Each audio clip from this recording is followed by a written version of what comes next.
Are you ready for good talk? And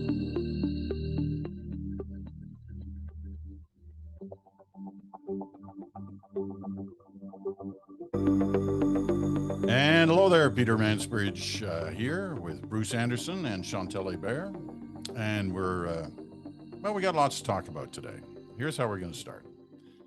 I'm wondering what some of this current discussion around the appointment of David Johnston as the special rapporteur says, not about Johnston, not about Trudeau, not about Poilievre, but about the country as a whole. Because here we have the appointment of the guy who, up until about 10 days ago, was considered the most trusted man in Canada by an awful lot of people, if not everyone. I mean, he had an incredible track record, appointed by Stephen Harper as the Governor General in 2010, at a time when that appointment was critical because we'd just gone through some issues around minority government, and you needed a trusted person in that job. And people lined up at the microphones to praise the appointment, that David Johnston was the guy, the right guy for the job at that time. He's been in a number of roles since then, but has been applauded in all of them that I can recall, or just about all of them. This is a guy who has 21 letters after his name. That's 21 letters after his name.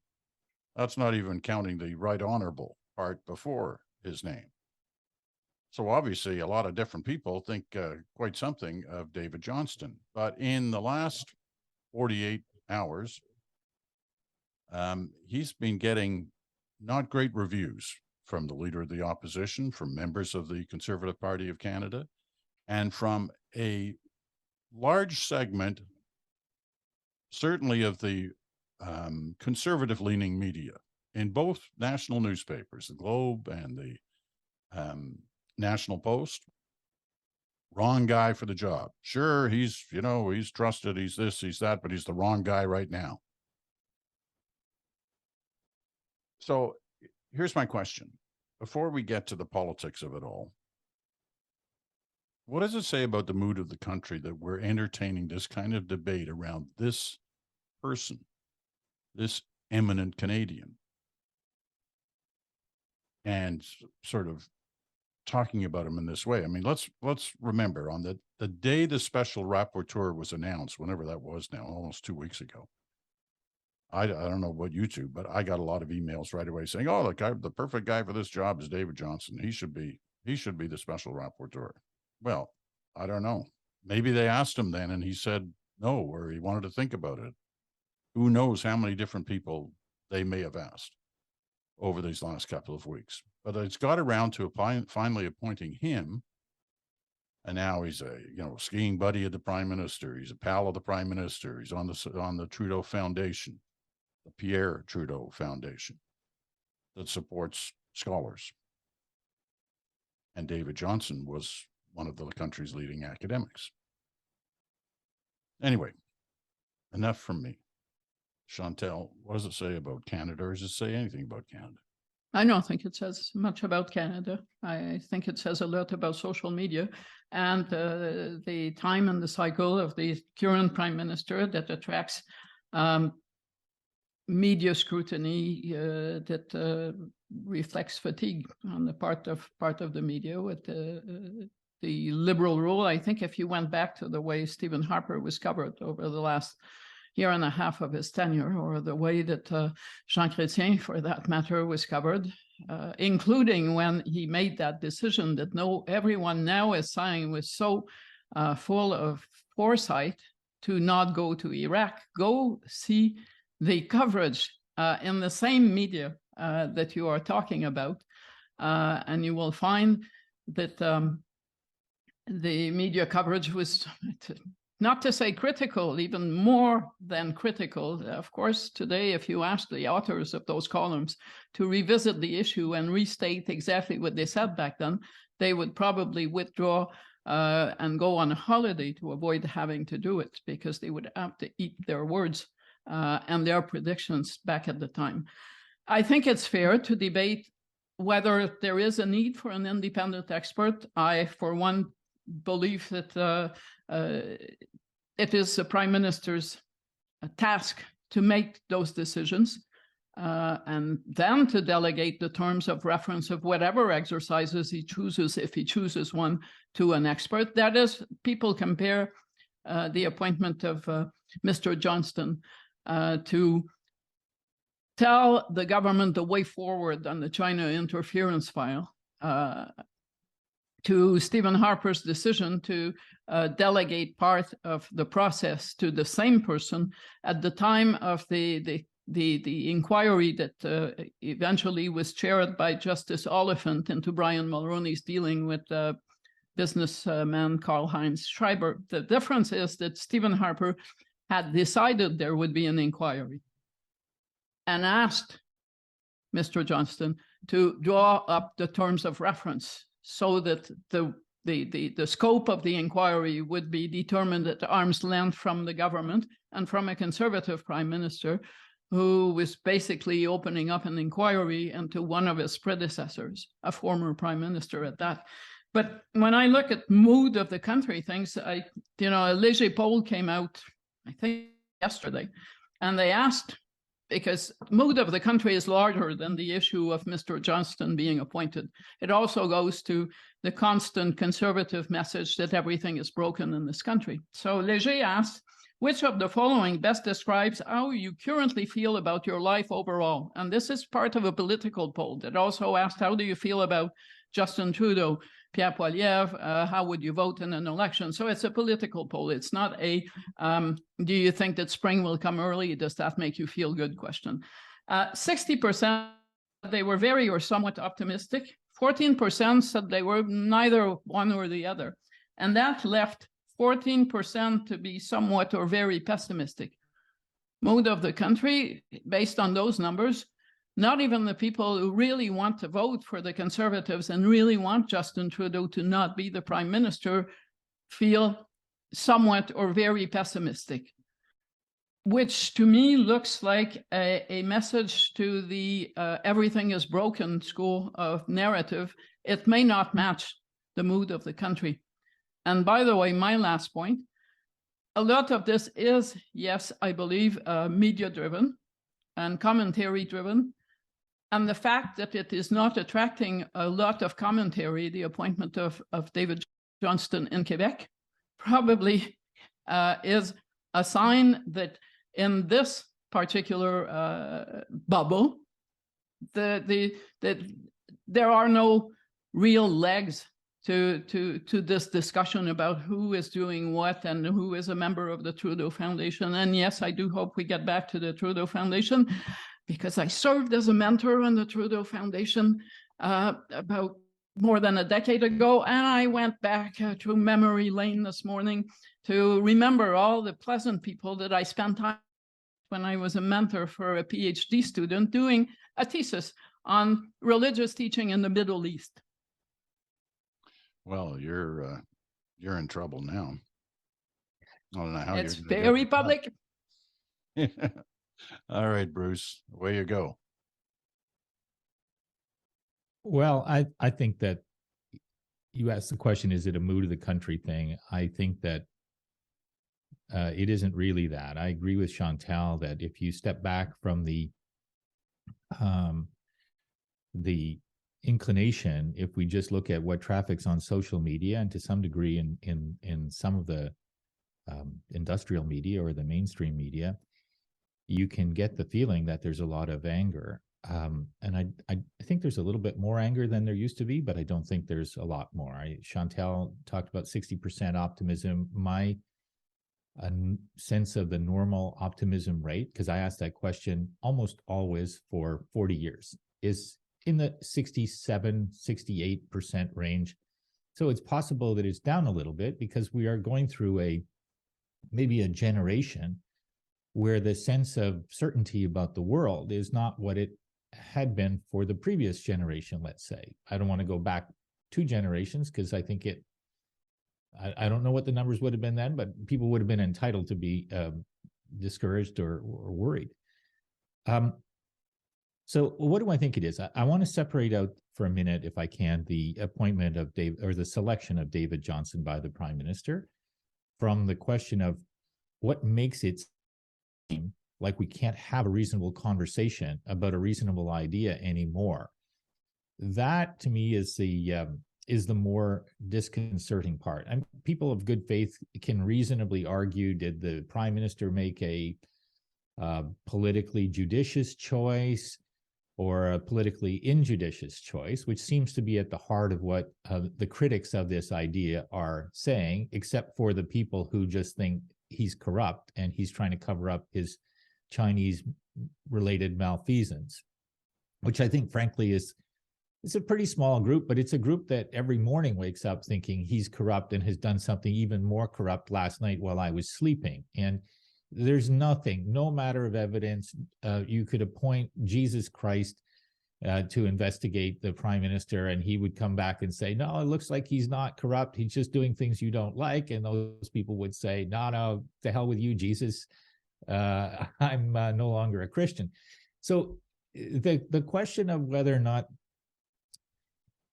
Johnston was a politically judicious choice, people can debate it. People debate these choices in the bubble of people who follow politics closely. And I don't just mean the Ottawa bubble. Obviously, there are people across the country who get into this conversation. It's like it's a passion, it's an interest. It's good that they're doing it. It helps form the bones of our democracy sometimes. But these questions of political wisdom come and go. We talk about a different one every couple of weeks. That's the way it works, and it's okay. And so I read Andrew Coyne's comments, and I thought, I don't agree with those comments, but I understand them. I think they're reasonable arguments. Reasonable people could think about them that way. So that debate doesn't really bother me. It bothers me a little bit that there's less inclination. There's more inclination in this situation than I might have expected because of who David Johnston is and because of the question that we're talking about, which is essentially foreign meddling in our democracy. And should we be doing more about it is the first question, the answer to which is yes. And should we have somebody who generally has acted with integrity? I don't say generally, who has acted with integrity and who has been seen to have acted with integrity. Should he be somebody that we say, yeah, go and look at this and tell us what you see? Yeah, all of that makes sense to me. So what is the problem? In my view, you're going to get letters for this. I just want you to brace yourself. Don't worry. I'm already getting the letters on the Jesus Christ comment. And isn't Justin Trudeau a Catholic? So your comparison just goes to the same insider appointment thing, for the record. Away you go, Bruce. Keep them coming. Somewhere along the way,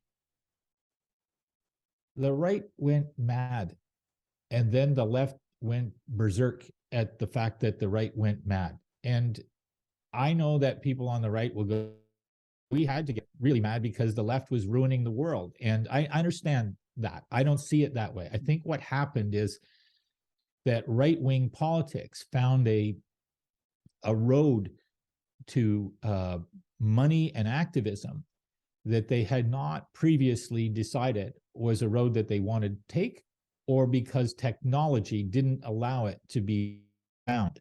And that's the second part of it, which is that the media today has to be separated from the conversation about journalists today. There are many good journalists doing good traditional journalism.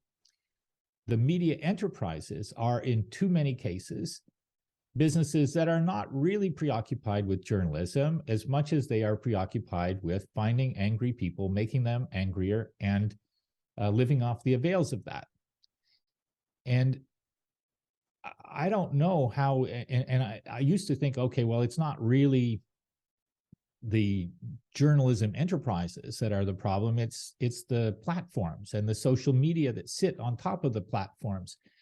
But it isn't that anymore. And I think that's what really has been revealed to me this week. You made the point that it's hard to find a journalist working for a presumed journalism company that can now say anything okay about the David Johnston appointment without looking like they're so far away from the mainstream of journalism that they must be in the tank or something like that. So that part of it is broken, and I don't know how we're ever going to fix it. And it's not a criticism of journalists, but it is my view that a big part of what's wrong on this issue is going to continue to be what's wrong in how we discuss anything, because we've lost control of those media enterprises, control in the sense of, do they function for us or do they function for themselves? So I've always noticed, and I'm sure it's the same in your business, and it was the same for you, Peter, when you did the National. It's certainly the case that when you write columns, you write uneven columns. Some are really great, and some are average, and some are really bad. And that you always remember the bad nights or the bad ones a lot more than you remember the good ones, because that's how human nature is. And when I listen to Bruce say it's hard to find a self-respecting journalist siding with the Johnston appointment for fear of passing for God knows what, I look and I say, but that's not quite true. I mean, Susan Delacourt writes for the Toronto Star and has defended the appointment. And before one rushes to say, of course, she writes for the Toronto Star and they're the Red Star. John Ibbitson writes for the Globe and Mail, and he has unapologetically endorsed the appointment of Mr. Johnston. And John Ibbitson writes for the National Post, and he has done the same. So I tend to think that the point of view of defending the appointment has been aptly defended in those three major national newspapers. That the social media battle has been different. It mostly has to do with the fact that, with the notable exception of Bruce here, most of the people I have named were content to have that battle fought where they have their platform, rather than try to win their case on social media on top of doing what they are paid to do. That is also my policy, that if I have something to say, I'm not going to go on Twitter and argue it with a small pool of people whose first motto too often is bad faith. When I have readers, and I do not write for Twitter, I write for readers. They are not on Twitter, they're not spending their lives having these tweet fights that usually end up producing nothing particularly interesting. So yes, there are people who are more prolific on Twitter. They often happen to be people who are of the same view that Mr. Johnston should not have taken the appointment, that he should not exist at all, or that he is a bad choice. Add to that all of the conservative comments about David Johnston, which I think are misplaced. I'm happier to have a political party criticize the very existence of that role and demonstrate the need for a public inquiry than to have character assassination of the person who is tasked with making a recommendation. That is bullying. What it is meant to do is make Mr. Johnston feel compelled to recommend the public inquiry, because otherwise they will tear his reputation to shreds. Someone said this week he shouldn't have accepted because he should have known he was going to get into that, and he doesn't deserve that. My answer to that is, if I live to be 81, and if I had a track record like David Johnston, I wouldn't give a damn what the likes of Pierre Poilievre thinks of me. So can I just that's where I'm at. I think that's all good life advice, and it's advice I'm thinking about a fair bit. But I do want to say that Chantal's right. I exaggerated the point unintentionally about whether there were journalists, respected journalists in those media enterprises who were saying positive things about this appointment.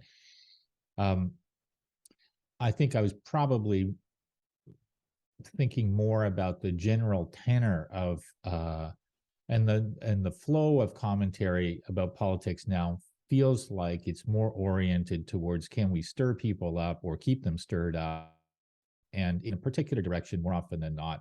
And I was trying to make the distinction between the companies and the and the volume of content that they produce that fits that lens. But again, we might disagree a little bit about that, but Chantal's point is a very valid one about those journalists who did speak out on behalf of the appointment. And again, my point is, I think he's a good pick, but I'm less preoccupied with the quality of the pick and more kind of concerned about the quality of the conversation. And I don't feel like it's easy to find a platform. I don't write for a newspaper. I don't comment on a TV show.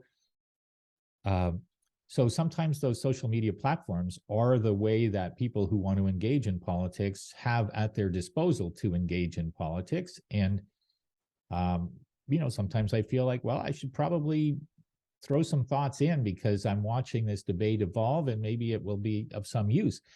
But in the end, it doesn't feel like it's very useful. It feels like it only stirs the pot more and creates more stress. And one of the things that we measured recently was the different social media platforms, Instagram, LinkedIn, Twitter, Facebook. Which ones make you stressed? And Twitter stands at the very top of that list, as you might expect. We're going to take a quick break, but let me just mention, when I opened the program, just on the point of the journalists, I did, I was talking about two papers, the two, sort of acknowledged national newspapers. I know we can debate the Toronto Star, whether it's a national newspaper, but I was talking about the Globe and the Post, and I said the majority of their opinion writers, right, that the field was tilted in those two papers towards being against the appointment of David Johnston. I want to talk a little more about this Twitter angle because I think it's interesting because we talk about Twitter as if everybody's on Twitter. And I don't know what the percentage is, but it's pretty low, really, in terms of the number of people who are on there. But it does seem that journalists, or many journalists, be careful here, many journalists feed their sense of what's important by going on Twitter and reading other people's stuff or contributing themselves. I want to talk a little bit about that, but we got to take a quick break. Back right after this.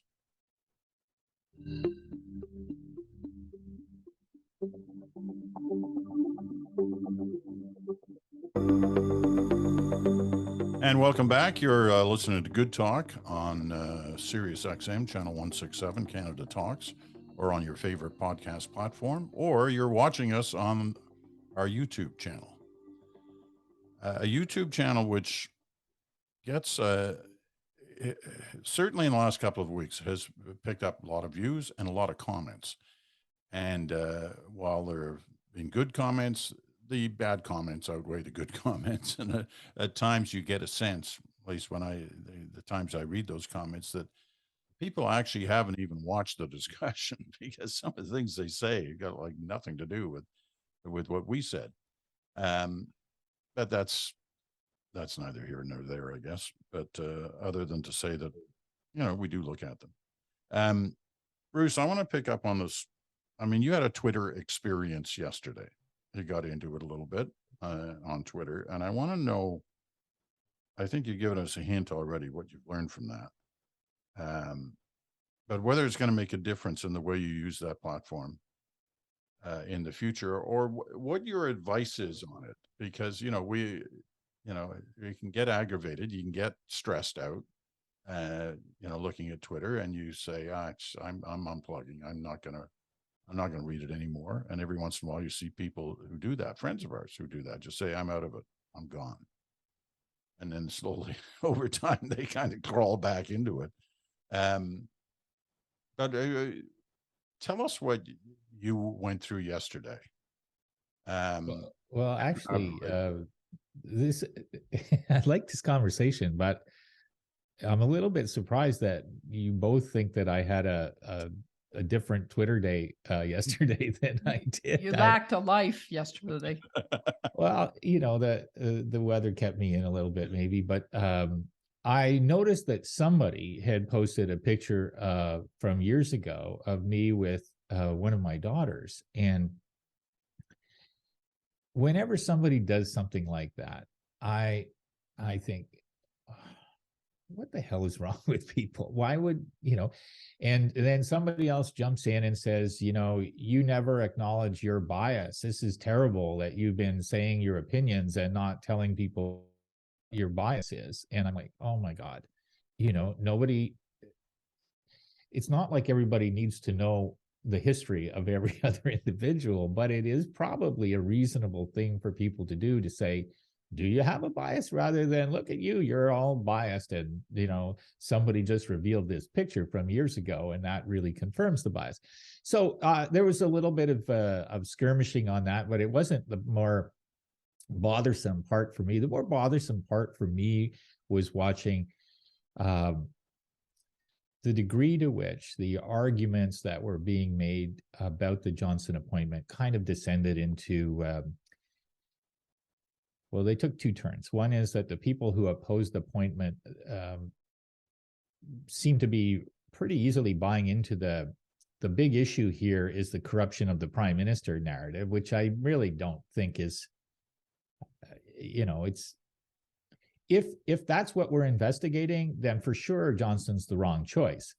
But I don't think that's what we really should be having a public inquiry about. If we have a public inquiry at all, I think that's foolish. I don't think there's anywhere near the evidence that what Trudeau was doing was materially different from what lots of other governments around the world were doing vis-a-vis China over a number of years. And so we should focus on the meddling going forward and which countries are doing it and what are the risks, and we need better protocols for sure, but that should be the focus rather than Johnston. And then the second thing was, this is somebody who gave a substantial amount of his time and energy over his lifetime to do things that were in the public interest, and there were people who were defending that, lots of them, and pretty aggressively, but also with a sense of disappointment that you had to. And I think this was your point opening up, Peter. And so last point for me is Twitter is regularly used to share thoughts about public policy and politics by 8% of the population. Another 19% say they occasionally use it. So that's 27%. It's not everybody, but it's not as small a factor as it used to be. And Facebook is even bigger. If I compare that to the write comments on news websites after reading articles and columns, 8% do that regularly, 26% on occasion. So it's become bigger than hotline radio. It's become same as, arguably, or pretty close to the same as letters to the editor. And I don't think it's a very good, I don't think it's a good addition to the mix necessarily. I think we've gone in a bad direction in many instances. I think it's a great revealer of character and political personality. So I, for one, find it very useful to look at. But I give a session at Queen's University at the School of Business on media. And when I talk about Twitter, I compare it to a fishbowl. And in that fishbowl, all the fish that was interacting, policy purveyors, politicians, journalists to cover policy, interact. And over the years, it may be that it escaped notice, but the sides of the fishbowl, which should have been glass to allow you to look out at the larger world, have become mirrors. And we self-validate, and I say we in the larger sense because I try not to participate in those tweet exchanges, but we self-validate our stance in that fishbowl and our points of views by arguing and drinking each other's bathwater. Literally is what is happening there.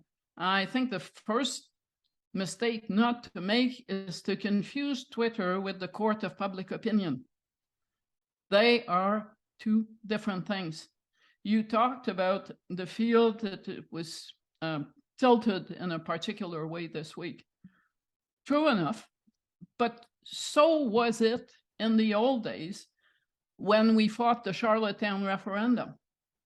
The field was tilted in favor of a yes vote to the accord that the premiers and the prime minister had negotiated, which turned out to be the biggest sinking of a proposal in public opinion when the votes were counted.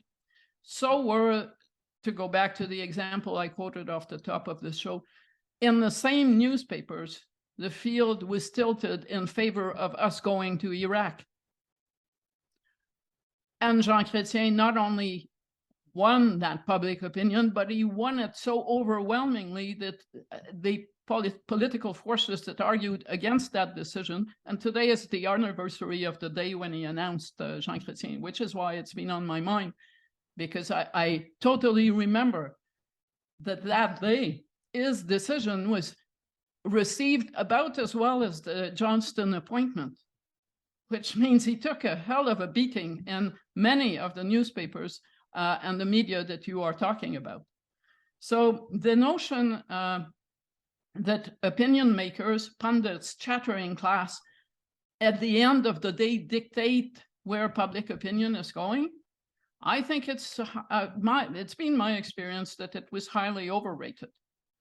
And I understand why Bruce says what he says about Twitter, because I too sometimes look at it and despair over the quality of the public debate that we are having. But I don't blame Twitter. I blame some of the politicians who bring that tone to Twitter. I, for instance, have a lot of time for the criticism of the NDP about having David Johnston there instead of going straight to a public inquiry. Fair enough. But I don't have a lot of time for the character assassination that the Conservatives are engaged in about a man that they appointed as Governor General and were satisfied enough with that they kept him in that role for 7 years. So I'm with Bruce on the notion that even if a perfect person had been available, he went to religion. I'm not going to go there. Apparently, it's not a good idea. But I don't think anybody,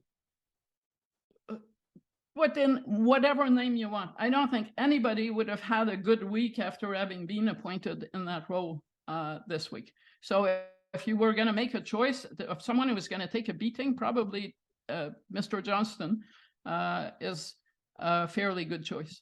You know, I know Bruce wants back in, but I just want to make a couple of points. One, on that last point on David Johnston, I agree. I mean, I've known David Johnston since 1980, when he was he did the debates. He was the moderator of the debates in the 80 or the 79 election, I guess it was. And the last thing he'll be worrying about right now is the criticism or that he's getting. I mean, he's so past that. He's beyond that. The next point is it 20 years now since that decision on Iraq? Apparently, according to my radio program this morning. Yeah, I mean, 20 years, man, time flies. But it certainly flies. The older you get, the faster the time seems to go. I'll tell you that. Not fast enough for some of our listeners who are counting our ears, thinking, will they ever hang up their skates? That's not be quiet. That's not what they tell me. Although they do, they're pushing this stay retired thing with me, which I still haven't quite figured out which way to take that. I'm retired now. Like, I am retired, so I'm retired as I'm talking to you. I'm retired.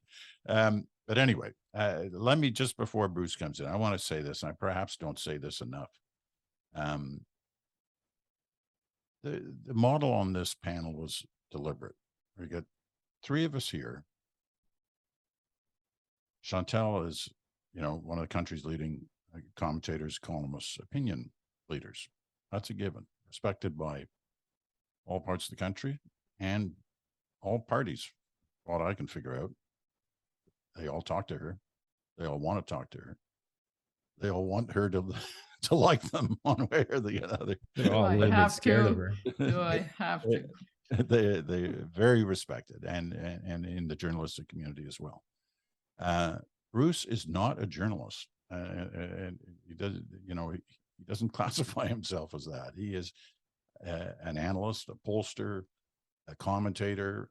He's been involved in the two major political parties over his time, and has very good connections still into both of those parties. So good for him. So this was a way of getting a cross section of ideas and thought going into whatever discussion we're having. And as for me, well, hey, I'm just a semi-retired pensioner. I just sit here and push the buttons on this little machine and let people talk. So that's who we are. That's what we do. And we gather once a week and we just talk about it. And we love the fact that more and more of you are responding to it, and in one way or another are listening to what we have to say. Bruce, I can't even remember what it was you had raised your hand for. I had 2 points that I wanted to make. One is that in looking at how Pierre Poilievre characterized the Johnston appointment yesterday, it's a good example for me of the thing that I kind of worry about in terms of this race for the bottom. He could have made a thoughtful case, that this was not the right choice. Instead, he tweeted, Justin Trudeau has named a, in quotes, family friend, old neighbor from the cottage, and member of the Beijing-funded Trudeau Foundation to be the independent rapporteur on Beijing's interference. Get real. Trudeau must end his cover-up. Now, Chantal made the point that Johnston had been appointed by the Conservatives before, that Pierre Poilievre served in the government of Stephen Harper that had appointed Johnston. And obviously, if Pierre Poilievre didn't know that Johnston had a relationship with Trudeau, I'd be surprised. It doesn't seem like it's been a kind of a great secret that's been concealed or anything like that. And so to see this characterization instead of here's why this is the wrong choice, that's a deliberate act. And what it does is not just, again, remind us this is how at their worst political parties raise money, raise ire, try to get people motivated against their opponents, but it weakens our collective understanding. And this is kind of where I think I have a little bit of a different view of the role of Twitter. There are a lot of people who are younger than us who do not have the sense of the background that we have.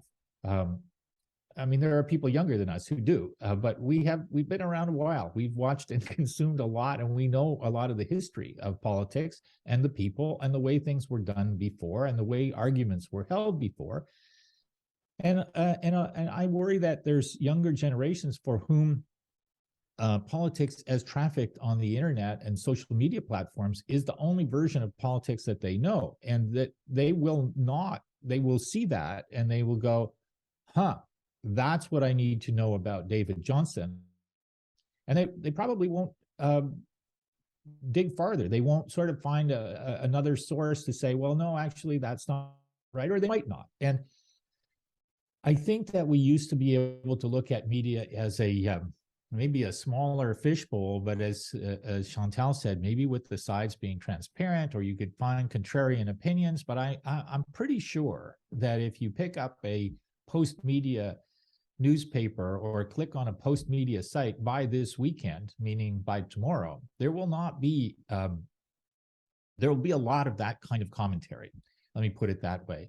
And so I worry that I shouldn't take for granted that people who didn't grow up in the age of social media, they may consume this stuff and think that it is fact. And I do think that in the political world that we live in, the Conservatives are looking for the last 3 or 4 percentage points of support to get them to a majority government territory, and those are the techniques that they want to use. And it's disappointing to see it. Of course, that rests on the assumption that back in the days, young people read the Globe and Mail, and all these China interference story would have been read, which was not the case, or that they did not get their information in cheaper places that basically ignored those debates. I find that literacy among people, including younger people, is probably higher now than it was. I also don't think that the days when the mainstream media was divorced from the existence of the social media were days where people were necessarily so well informed about each other. And I am not going to drag you back in the Quebec-Canada debate that I covered for 40 years, but where I discovered that to be an expert on Quebec in the English language media was massively to do so without any knowledge of the French language, and where to talk about the rest of Canada in Quebec was mostly the purview of people for whom the furthest they had ever gone in Canada was across the Ottawa River. So if we're saying people were so much better informed and such understanding of each other, let me refer you guys back to where the Distinct Society debate. Yeah, that was great. You know, I guess it was the product of media. I'm not so much saying, I guess, that people were informed to a different level, but that the conversation about politics, you know, there was always harsh parts of it. But I feel like the harsh part of it used to be kind of 20% of it, maybe 30, and now it's 70 or 80. And so if your only exposure because of the generation that you were born into is the conversation that feels like everybody has to win every argument, use the strongest possible language to demonize or belittle or humiliate their political adversary, then it creates a syndrome that's hard to unwind. I think that's probably what's worrying me more. And I see it sometimes in the context of people I talk to who are either in politics or thinking about running for office. And that's where there is a corrosive effect for sure of if you're thinking about running for office and you look at how politics looks on Twitter, and you can't completely ignore it because your party will want you, if you want to be a candidate, your party will want you to have an active voice and a significant platform on that social media. It's hard not to look at that and say, you know, back to Chantal's metaphor, you're jumping into a cesspool or a situation that is going to probably go badly way more often for you than it will go well. And that continues, in my view, to change in that direction almost every year. And I think it's got a lot to do with the algorithms and the business models there. Let me just make one related comment. I was thinking of this as you both talked about the understanding for the journalists have or don't have about our political history on any number of different areas, but sort of an understanding of the past when they arrive to cover politics in Canada. And that's usually, you know, an appointment to the Parliamentary Press Gallery. When I arrived in the Parliamentary Press Gallery in the mid-1970s, I was part of a wave of young CBC reporters who were put in there to try and youthen the Bureau, if there's such a word. And there isn't. None of us necessarily wanted to go there. There was myself, there was Mark Phillips, there was John Blackstone, there was a group of us. And, you know, we went into the parliamentary office with no knowledge or grounding in political history in Canada. Zero. We were all kind of general reporters who, you know, like chasing around the country, around the world, and suddenly we were there. And we could tell right away from some of our colleagues, you know, from John Drury, Norman DePoe, past ones like Ron Collister and others who were like appalled at this move to these young people. And we knew once we got there, and after we spent 2 weeks trying to find our way around Parliament Hill, which is not the easiest thing to do, we knew we were going to have to do something, and we all applied ourselves to doing that. And I worry sometimes that the same thing happens, not just in, you know, at the CBC, but in other bureaus as well. It's a good idea to bring fresh voices and fresh thoughts into political coverage, but sometimes you get a sense that, you know, man, they don't have any idea what happened like just 10 years ago. And so it is a big part of trying to do these stories. And now, as you know, as you've both said, and Bruce especially, the impact of Twitter is kind of like, or social media in general, has become the historical grounding for some, and that's problematic, you know, to say the least. Anyway. Yes, but there is something to be said about blissful ignorance of how things are done. And I bring you back to a debate I witnessed as not yet a parliamentary reporter, but someone who did cover federal politics from Toronto. And the 84 campaign, the debate between the old guard of the press gallery and the newer guard about how you should not report on John Turner's tendency to pat the behind of the women who was standing next to him on stage, including the president of his party, because that was not done. Or the even more fiery debate over whether it was okay to report that Brian Mulroney on his campaign plane was saying something about patronage that was the opposite of what he was saying on the campaign trail. Now, if you had not had young journalists who did not think that the way things were done and the boys' club manner of covering federal politics was the way that they wanted to go, those changes, which I would argue were essential, would not have happened. So I tend to think every new generation of journalists provides or changes the way things are done on Parliament Hill. And I truly think that while you always arrive there with some adversarial feelings, you are there to be the person who holds politicians to account. And at some point you discover that the first step to doing it properly is to understand them. And if you can't, if you don't like them, you can't understand them, because you cannot understand people on the basis of contempt or the sense that they are not good people because they are in politics.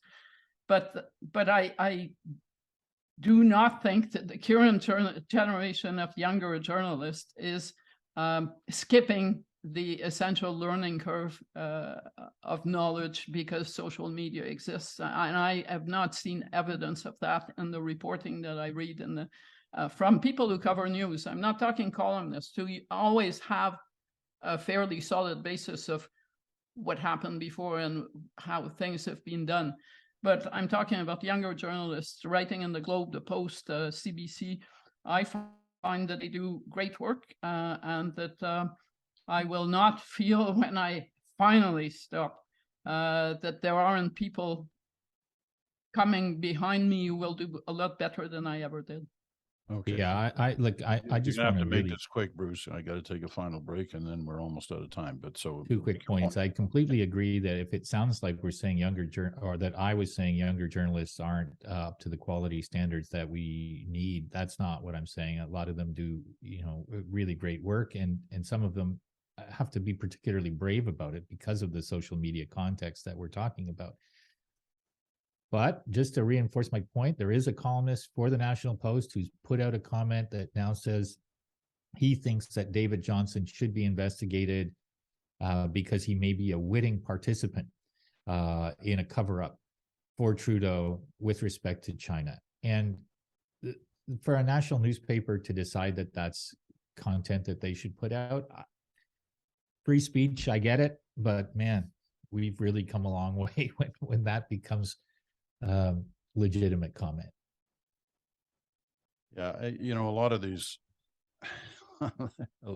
people who are raising questions about David Johnston and the appointment in particular, some of that is fair game. I've found it fascinating over 10 days. I haven't seen anybody say this is the person who should do it and make the argument why. You know, like where are these alternatives that they have? I haven't seen that happen. They've just been sitting waiting to you know, to crap on whoever the appointment was. But hey, that's free speech, as Bruce says. I got to take our final break and then come back for one quick round. And I'm not even going to tell you what it's about right after this.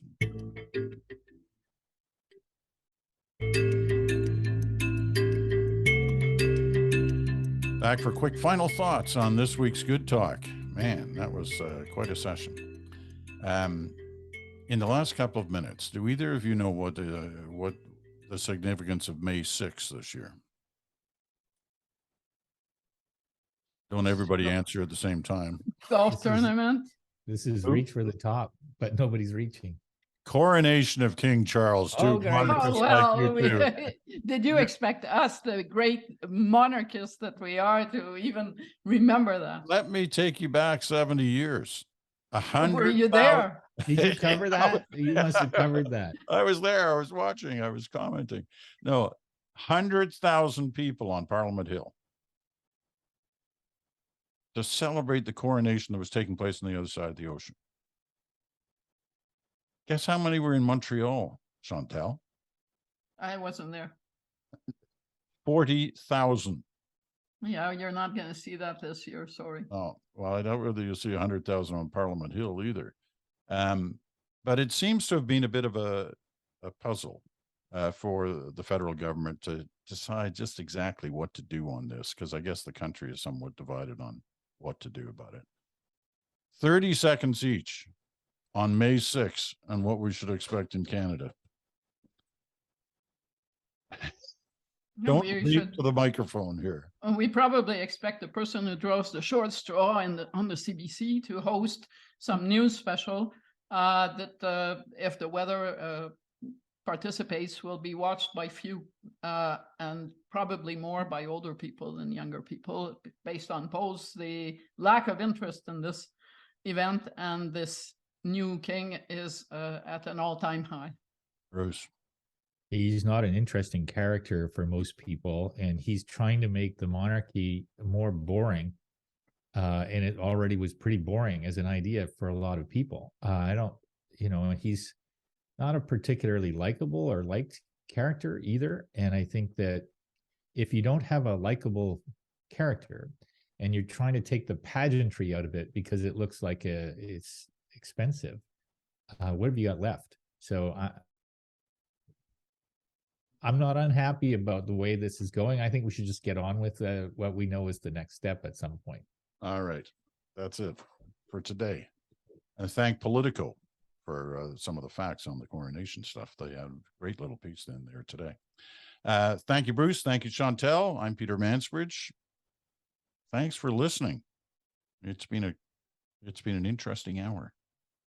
Talk to you again next week, and Monday we will be back with the bridge. Bye for now.